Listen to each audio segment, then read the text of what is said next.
Jadi Selain disebutnya batik Nusa Kambangan atau batik Permisan? tetap batik Permisan, tapi Ah, kan membawa nama besarnya Nusa Nusa Kambangan, Bang. Kambangan, Iya, ya. seperti itu. Tapi yang kedengaran di Cilacap dan sekitarnya batik Batik Permisan. batik Permisan. Kita aja kalau kita nggak mungkin 3 hari atau seminggu aja diem di rumah dengan semua yang itu bosen. Bosen. Ya yang apalagi yang di sini bang.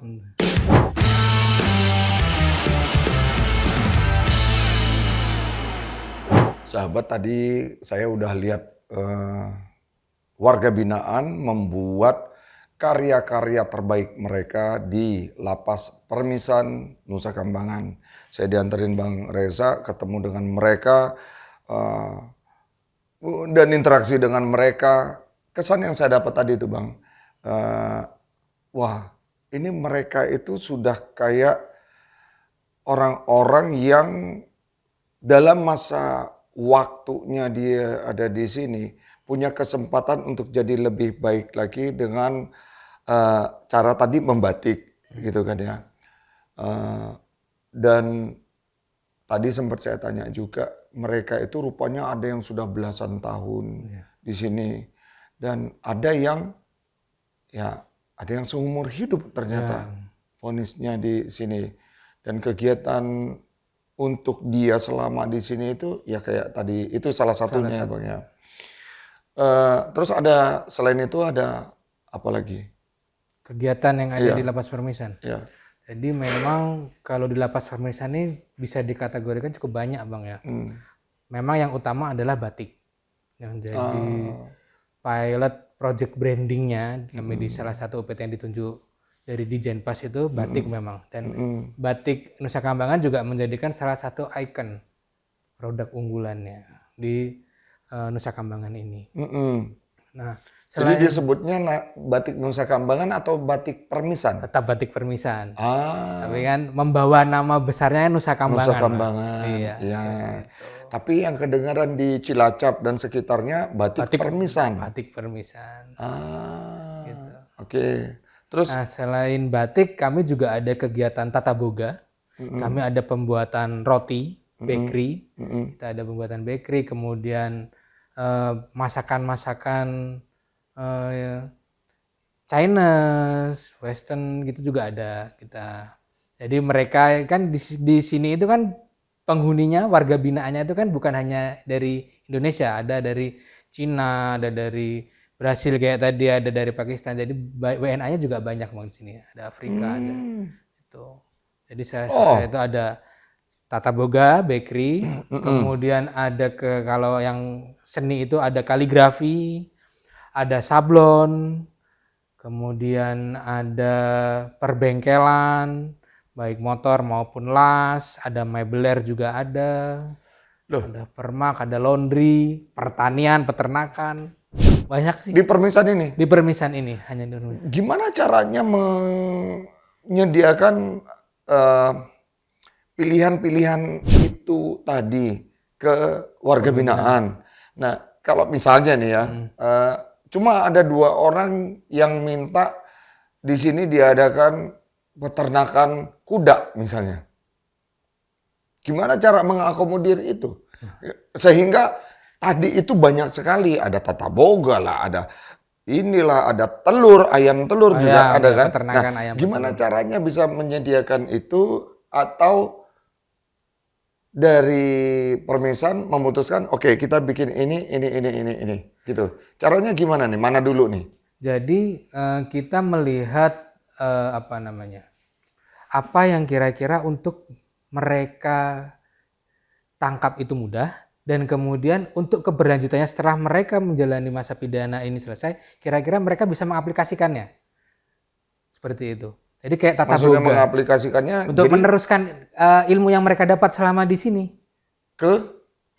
ketika mereka bebas, Bang. Oh, itu pembekalan. Pembekalan, ya kan? Nah, jadi kayak tata boga itu kan tidak membutuhkan modal yang banyak lah ya kalau seandainya mereka ingin memulai usaha di luar nanti ketika bebas, seperti itu. Kayak permak, kemudian pertanian, peternakan, kayak gitu. Batik pun sebenarnya itu tidak tidak membutuhkan modal yang terlalu besar kalau dia batik tulis itu. Kalau dia konsen di batik tulis, dia mulai belajar mulai dari desainnya, kemudian mencanting, mewarnai. Selama dia di sini, ketika dia bebas, tidak menutup kemungkinan dia bisa memulai itu sendiri dari home industry. Gitu, jadi. Kalau dia tadi itu, misalnya yang Chinese food dikemanain? Nah, itu apa? jadi di sini kan kami ada kantin kering dan kantin basah. Kalau kantin kering ini kan kita mendapatkan suplai barangnya dari Inkopasindo langsung dari pusat. Nah, kalau kantin basah ini adalah yang dikelola oleh koperasi pegawai. Oke. Ya, dan di sini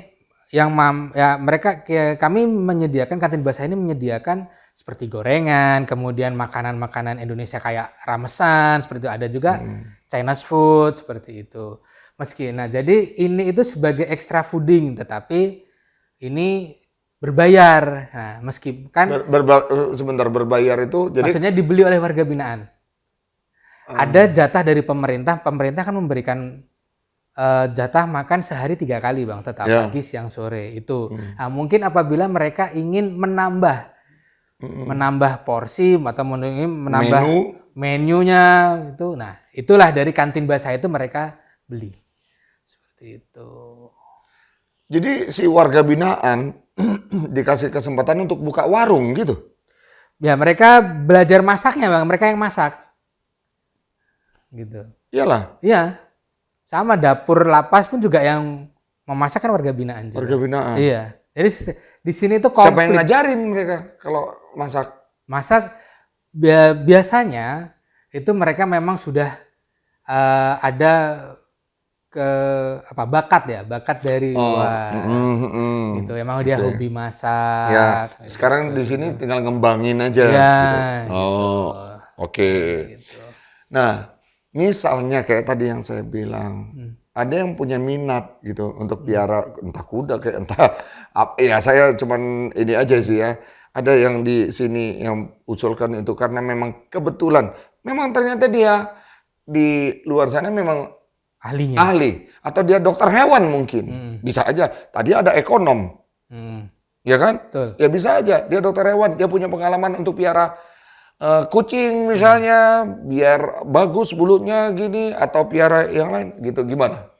Nah, kami kami tidak menutup saran dari warga binaan untuk mengadakan mungkin kegiatan yang baru. Tapi kita tampung, kita diskusikan kepada pimpinan, kira-kira ini bisa nggak ya ada di lapas kita, seperti itu. Sambil kita melihat pandangan kedepannya seperti apa. Seperti itu. Jangan sampai misalnya ya vonisnya 5 tahun. Setelah 5 tahun nggak ada generasi penerusnya, mandek. Iya kan? Iya, itu pertimbangan juga dong. Iya, betul. Oke. Jadi dipertimbangkan segala sesuatunya. Iya. Di Permisan ini, lapas Permisan ini ternyata banyak sekali ya pilihannya untuk mereka mau di mana? Piara ayam misalnya, ternakan. membatik misalnya, tata boga misalnya, jadi chef misalnya. Banyak sekali. Banyak. Terus UMKM kerajinan tangan itu ada? Kami ada pembuatan kerajinan kulit, dompet. Kita buat dompet, ada. Itu ada lagi. Ada. Jadi banyak pilihannya. Alhamdulillah. Kalau mereka misalnya, sekarang aku mau ngebatik, bulan depan 2 bulan lagi dia pindah. Aku ke tata boga boleh nggak gitu? Gimana? Boleh, kita tidak. Jadi proses rekrutmen yang ada di sini, saya jelaskan nih Bang ya. Ya. Jadi baru mereka datang pindahan dari mana? Karena kan sejatinya yang di lapas Nusa Kambangan, di lapas Permisan ini bukan penduduk Cilacap, bukan. Jadi mereka dari luar Nusa Kambangan semua. Nah, ketika dari sini kita asesmen nih. Dulu kamu di luar apa? Kerjanya? Punya keahlian apa? Kegiatannya apa? Pengalamannya apa? Sudah itu asesmen semua, kita ajak nih Bang keliling. Orientasi nih, kita kasih tahu nih, pembinaan di sini ada apa aja. Ya. Yang kemandirian nih ada ini. Ya. Nah, kita tanyakan, ada yang menarik, ada yang tertarik? Ya Pak, saya tertarik mau mencoba ini. Jadi memang yang ikut kegiatan di sini semua warga binaan tidak bisa dipaksa, karena ketika hal yang dipaksa tidak akan menimbulkan sebuah produk yang atau dampaknya, hasilnya itu tidak akan seperti yang kita harapkan. Jadi makanya tadi abang lihat batik itu mereka itu kalau abang lihat dari hati. Iya. Nah itu memang karena memang keinginannya mereka. Nah ketika di dalam perjalanan misalkan pertama ikut membatik, mungkin dia ingin tambah pengalaman, dia ingin geser ke bagian tata boga, tidak ada masalah. Jadi Dikasih kesempatan. kasih kesempatan. Kita membuka kesempatan yang seluas-luasnya, Iya. selama positif. Iya, iya. Nah, kalau dia mau ngebengkel gitu yang Ada, bisa. tetap aja bisa. Ada. Boleh ya. Ada. Di sini ada bengkel motor karena di Nusa Kambangan nggak ada bengkel motor. Jadi pegawai yang ketika ya di jalan kita nggak ada yang tahu ya. Jadi kalau pas sampai sini pas rusak ya masih bisa. Gitu. Oke.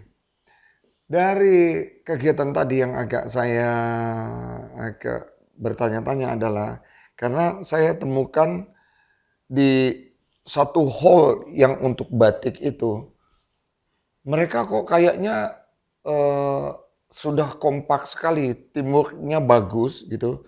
Mereka kompak, saling ngerti, paham, dan ini kayaknya kok grup yang solid bahkan saya katakan begitu. Nah, tapi yang saya mau tanyakan, apakah itu tidak jadi perhatian untuk lapas, untuk sipir, bahwa ini bisa jadi ancaman loh. Mereka kompak loh. Ayo loh. Saya terpikir itu loh. Menarik sekali. Iya. Menarik sekali ini Bang. Iya. Jadi di kami dulu ada slogan namanya waspada jangan-jangan. Kami petugas penjara sipir kalau orang lebih ininya sipir Bang ya. Petugas pemasyarakatan ini kami yang ini. Itu tuh kita punya slogan waspada jangan-jangan. Kalau sebentar, kalau polisi praduga tak bersalah. Kalau misalnya ada satu kasus, dia harus berdasarkan praduga tak bersalah dulu, disidik dulu, diapain dulu. Kalau ini waspada jangan-jangan gitu. Oke. Jadi kondisi tenang yang itu belum tentu ya wah ini aman berarti nggak. Itu kita juga harus punya feeling kalau dari pegawai penjara ini tenangnya karena memang tenang baik apa tenang yang tidak baik nih. Gitu. Jadi waspada jangan-jangan ini maksudnya adalah kalau di kami kita selalu meskipun kita baik, meskipun mereka katakan, tapi kita tetap harus sedia waspada. Kita harus bisa, ketika ada ternyata mereka sedang merencanakan sesuatu yang jahat, yang kurang baik, kita sudah siap dulu. Karena kami juga tidak dipersenjatai, ya beda dengan polisi, TNI, kita tidak dipersenjatai. Di senjata ada di tempat-tempat tertentu saja. Seperti itu. Dan satu lagi, kita udah senior-senior, udah sesepuh itu sentuh hati mereka. Jadi jangan, sudah nggak ada lagi lah kekerasan Bang. Mungkin dulu itu kepenjaraan, kalau sekarang itu nggak ada. Kita anggap mereka seperti saudara, kalau adik, anak, ya, kita berikan mereka trust, kepercayaan. Gitu. Tapi kita pegawai jangan sampai kita lengah, jangan sampai kita lost doll. Harus tetap mengawasi. Karena kelihatannya baik, harus memonitor. Waspada, jangan-jangan. Itu tetap harus ada itu ya. Harus. Itu. Makanya saya tadi, wah ini kompak sekali ya. Tapi lama-lama saya kepikir, tim yang kompak ini bisa ya berbahaya. Ancaman yang berbahaya. Iya. Harus do something nih, harus mungkin diputar dulu ini kamu ke sana gitu. Misalnya bisa kayak apalagi kegiatan-kegiatan ini kan melibatkan senjata tajam ya Bang ya, pasti ada ya Bang ya kan. Kayak kerajinan kulit, itu kan gunting, tata boga, ada pisau buat motor kan. Nah, kalau kita yang orang luar bukan pegawai penjara nih, kasusnya apa? Pembunuhan seumur hidup, hukuman mati. Aduh kok ngeri banget, pegang-pegang pisau. Ya kan? Pasti begitu Abang mikirnya, orang luar nih. Kita ya dengan pendekatan itu tadi Bang, sentuh hatinya, tapi tetap kita harus waspada jangan meskipun kita pegang itu. Sebenarnya kalau dipikir ketika ada pemberontakan, ada apa? Pasti kalah Bang. Oh, itu dia. 560 isi lapas Permisan hari ini. Jumlah seluruh pegawainya hanya 86. Satu regu 500 hampir 600 sama 80. 6. Itu seluruh pegawai. Sedangkan sekali jaga cuma ada 10 orang. Menghadapi 560. Astaga. Ya itulah. Kita Ini nggak boleh bocor nih informasinya ke dalam nih. selalu berdoa. Waduh. Kita tugas dengan doa, kita baik, kita sentuh hatinya, tapi itu tadi, waspada jangan-jangan. Selalu kita tanamkan waspada jangan-jangan. Wah. Kita harus baca situasi psikis satu-satu warga binaan seperti apa. Ketika lagi kayaknya lagi ini nih, lagi rumet nih pikirannya nih. Kalau kita ajak limpei apa ya? Kita kalau bahasa Jawa itu dilimpein apa ya? Kalau bahasa Indonesia apa Bang? Kita alihkan dulu lah perhatiannya. Diajak apa kayak gitu. Iya. Gitu. Ya kira-kira. Dari situ juga akan kelihatan responnya akan jadi gimana gitu ya. Misalnya diajak apa namanya? Itu tuh si ini ada yang ini ngerjain ini tadi gitu. Misalnya dialihkan aja gitu ya. Dulu. Yang kira-kira jauh dari benda-benda atau mungkin biar dia mau cerita dengan kita. Oke. Tadi sama kru, sama tim Robinson Journey saya bilang begini. Kita aja di rumah ada handphone, ada musik, bisa kita setelin kenceng-kenceng gitu.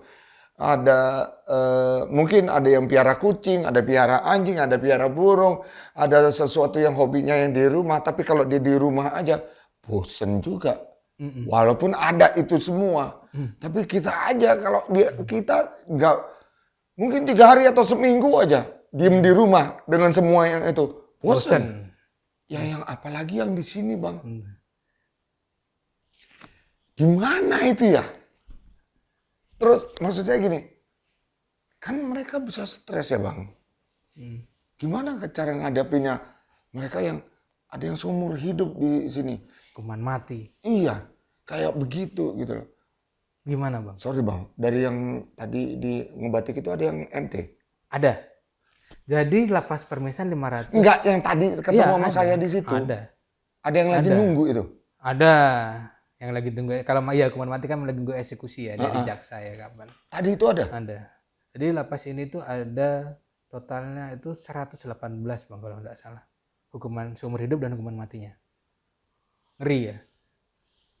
Kalau angka masih, dia kalau mau melakukan tindak pidana lain kan masih mikir, masih ada harapan pulang, ketahuan. Kalau mereka kan belum tahu kapan pulang. Itu sebenarnya kami petugas itu tapi ya kita bismillah. Dan bagaimana caranya mengatasi hal kebosanan tadi ya Bang? Kebosanan itu Stres lah. stres kan mereka. Nah, kita di sini sediakan selain itu sarana olahraga kita ada Bang. Ada lapangan bola futsal, ada biliar di dalam itu, ada lapangan tenis, ada tempat fitness, ada badminton, pingpong, perpustakaan. Kemudian kita juga sediakan wartel sus untuk mereka bisa berhubungan dengan keluarga. Tempat ibadah.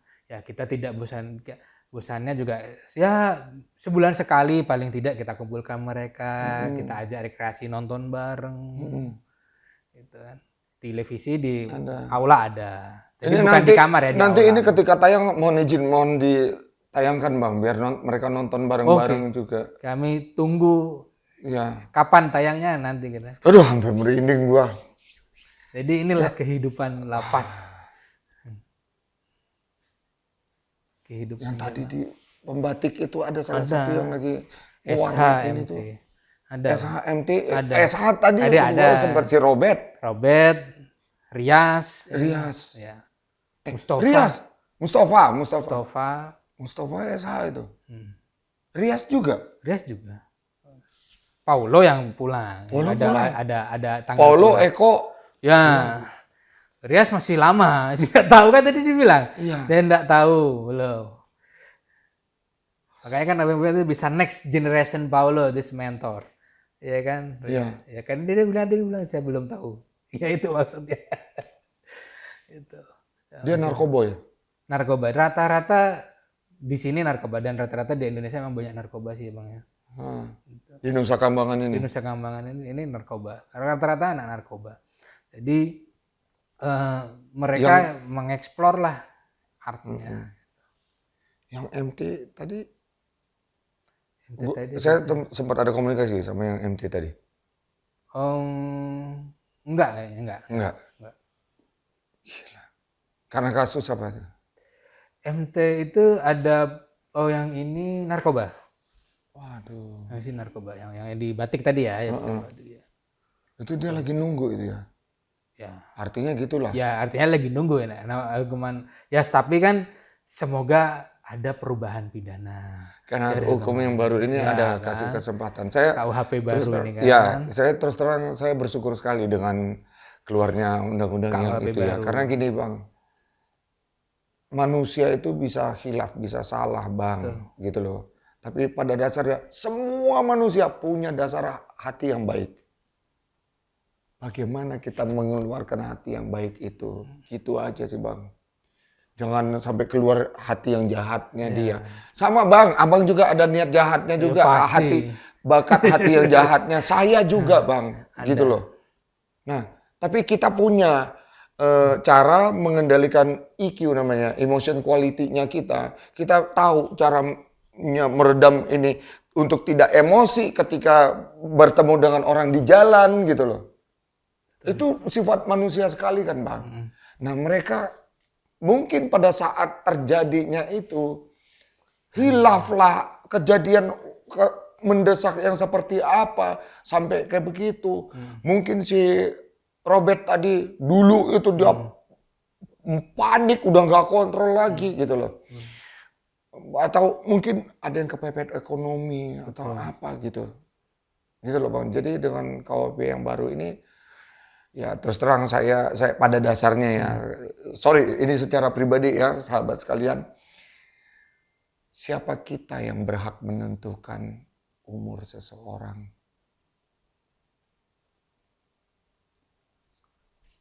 Tuhan lah yang berhak.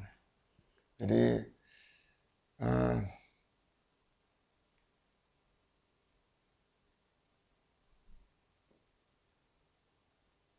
semoga mereka ada kesempatan. Amin.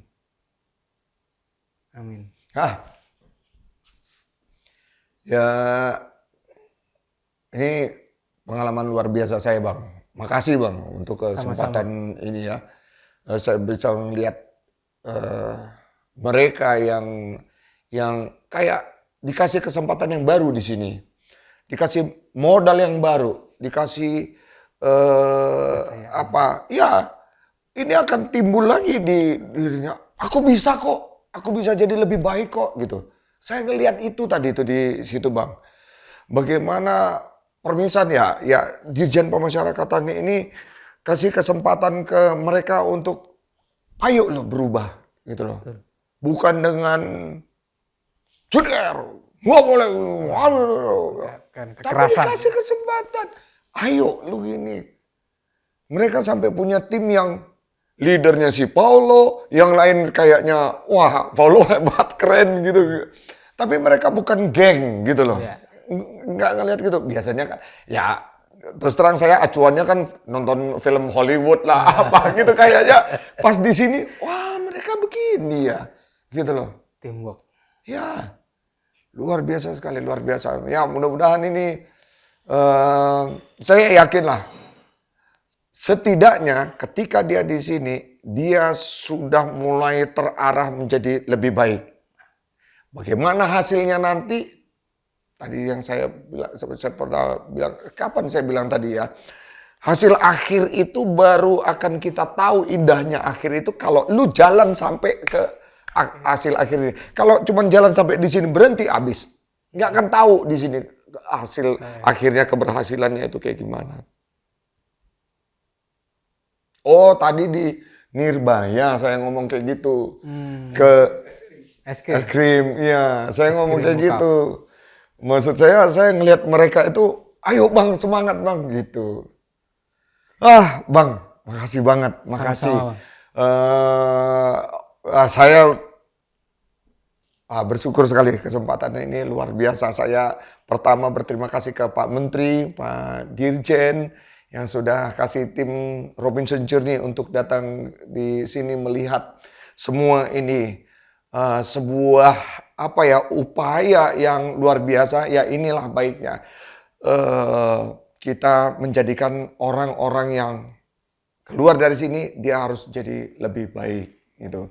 Karena pernah saya dengar bahwa ke depannya Indonesia itu pemerintah berharap supaya ketika ada orang salah dia tidak dikurung di dalam tapi dilepas, tapi dia punya kewajiban.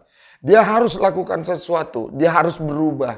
Nah, itu ada caranya. Rupanya di luar negeri juga begitu. kerja sosial Kerja sosial. di KUHP ya. baru. Ya. Dan di kami beberapa sudah melaksanakan, Bang. Oh, udah. Sudah ada yang melaksanakan. Itu biasanya fungsinya di rutan, Bang. Atau lapas yang dia memang dua fungsi, ada tahanannya juga. Jadi restoratif justisnya ada kerja sosial di KUHP baru Ya. itu kan itu. Ya, kalau itu untuk kejahatan tertentu ya. Tapi kalau Kejahatan koruptor, tertentu, kalau betul. koruptor lu mendingan dimiskinin dulu ya. Wah, kalau itu sih, saya sih beneran. Kalau boleh saya yang eksekusi tuh, Bang. Aduh. Bang Reza, makasih banyak, Bang. Makasih Sama-sama, banyak. Bang. Terima kasih juga kami Ya, sama-sama Bang. Makasih. Saya Siap. kesempatan luar biasa nih, Bang. Sama-sama. Makasih, Bang. Kami pamit dulu. Siap. Lanjut lagi untuk jelajah. kemana, Bang? Lapas apa ya? Kembang Kuning. Kembang kuning. Sahabat, ini kesempatan luar biasa yang saya dikasih kesempatan oleh Bang Reza. Bang Reza posisi sebagai Saya kasih kegiatan kerja, jadi saya membawai kegiatan kemandirian di sini. Jadi Bang Reza yang untuk kegiatan warga binaan di sini, beliaulah yang akan mengarahkannya, mengaturnya lah gitu. Sebelumnya kami sudah ketemu dengan Kalapasnya Bang Dedi di tahun lalu. Tahun lalu itu 2 bulan yang lalu, bulan Desember. Ketemu nggak sengaja di luar ngelihat produk UMKM.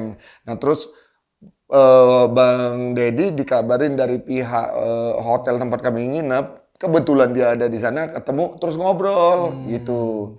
Jadi ini luar biasa pengalaman kami. Sahabat, kami akan terus menjelajahi Indonesia. Tadi di konten yang lain kita melihat bagaimana potensi Indonesia dari batik dibuat dari lembaga pemasyarakatan. Sahabat kalau mau pesan batiknya bisa hubungi ini. Boleh pesan kan? Bisa kan? Boleh, ada Ya. IG-nya kita ada. IG-nya ada.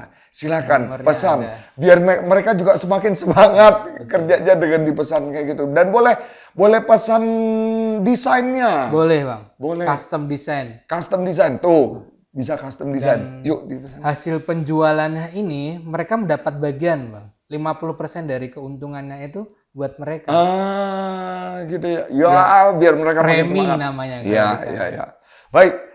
Sahabat, itu penjelajahan kami di Lapas Permisan. Setelah ini kami akan menjelajah ke lapas berikutnya di Nusa Kambangan ini masih. Sahabat tunggu, ikutin terus penjelajahan kami. Mengeksplor betapa Indonesia ini luar biasa, potensinya luar biasa. Mohon dukungannya agar kami tetap semangat mengeksplor Indonesia. Robinson Journey, bangga jadi Indonesia.